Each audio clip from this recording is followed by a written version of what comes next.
నా పేరు కట్టా నాగరాజు, విద్యుత్ సంస్థల విలీనం రెగ్యులేషన్ సాధన కమిటీ స్టేట్ మెంబర్.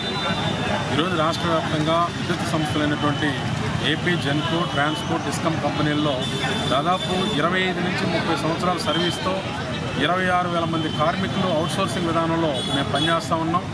గతంలో వైఎస్ జగన్మోహన్ రెడ్డి గారు ప్రజా సంకల్ప యాత్రలో భాగంగా మేమందరం కూడా కలిసి ఈ విధంగా ఇన్ని సంవత్సరాల నుంచి అతి తక్కువ వేతనాలతో మేము శ్రమ దోపిడీకి గురవుతూ ఉన్నాం. మాకు వేతనాలు చాలా తక్కువ, అలవెన్సులు లేవు, ఎన్నో రకాల ఇబ్బందులు మేము ఎదుర్కొంటున్నాం. మేము మీకు సహకరిస్తాం, రేపు ప్రభుత్వం ఏర్పాటు చేసిన తర్వాత మీరు మాకేం చేయగలరు అనేటువంటి మేము అడిగినప్పుడు ఖచ్చితంగా విద్యుత్ సంస్థలో పనిచేస్తున్నటువంటి ప్రతి కార్మికుడిని కూడా సర్వీస్ని, వాళ్ళ యొక్క క్వాలిఫికేషన్ని పరిగణలోకి తీసుకొని వాళ్ళందరినీ కూడా రెగ్యులర్ చేస్తామని చెప్పేసి మాకు హామీ ఇవ్వడం జరిగింది. అదే కాకుండా ప్రతిపక్షంలో ఉన్నప్పుడు అసెంబ్లీ సాక్షిగా ఉన్నటువంటి పార్టీని ఏదైతే రూలింగ్లో ఉందో వాళ్ళని మీరు చేయకపోతే మేము వచ్చిన తర్వాత రెగ్యులర్ చేస్తామని చెప్పడం జరిగింది. అదే మాటతో మేమందరం కూడా సహకరించాం. కానీ ఇప్పుడు 5 సంవత్సరాలు అయినప్పటికి కూడా విద్యుత్ కాంట్రాక్ట్ కార్మికులకి ఏ ఒక్క ప్రయోజనం కూడా కలగలేదు.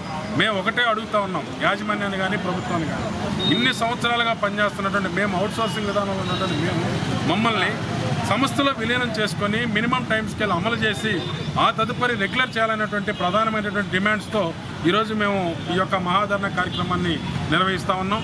కాబట్టి ఇప్పటికైనా సరే ప్రభుత్వం మేల్కొని ఇన్ని సంవత్సరాలకు ఇబ్బంది పడుతున్నటువంటి కార్మికుల్ని సంస్థలో ఈరోజు పక్కన ఉన్నటువంటి తెలంగాణ రాష్ట్రంలో మధ్యలో ఉన్నటువంటి దళారీని తొలగించి వాళ్ళందరినీ కూడా విలీనం చేసుకొని చాలా మెరుగైనటువంటి వేతనాలతో పాటు టీఏ, డిఏ, హెచ్ఆర్ఏలు, ఇతర అలవెన్స్లు అన్నీ కూడా సదుపాయాలు కల్పిస్తూ ఉన్నారు. ఉమ్మడి హైకోర్టు ఇచ్చింది, మాకు ఎటువంటి హైకోర్టు మాకు అనుకూలంగా ఉంది, ఇచ్చినటువంటి ఆర్డర్ మాకు అనుకూలంగా ఉంది. వీళ్ళు కూడా చేయాలనుకుంటే పెద్ద విషయం కాదు. కాబట్టి ఇప్పటికైనా ప్రభుత్వం పట్టించుకొని ఇన్ని సంవత్సరాలకు ఇబ్బంది పడుతున్నటువంటి కార్మికుల్ని సంస్థలో విలీనం చేసుకునే ప్రక్రియ చేయాలని చెప్పేసి ఈ సందర్భంగా డిమాండ్ చేస్తాము. చంద్రశేఖర్, ఏపీ స్థాపన సీనియర్ రాష్ట్ర ప్రధాన కార్యదర్శి. ప్రధానంగా మాకు పాదయాత్రలో ఏదైతే హామీ ఇచ్చాడో ఆ హామీని తక్షణం అమలు చేయాలని చెప్పేసి మేము ఈ సాధన సమితి తరఫున విజ్ఞప్తి చేస్తున్నాం. మొట్టమొదటగా తన పాదయాత్ర ఇడుగులపై నుంచి ఇచ్చాపురం వరకు మొదలుపెట్టిన సందర్భంగా ఎర్రగుంటలో మేమందరం కలవడం జరిగింది.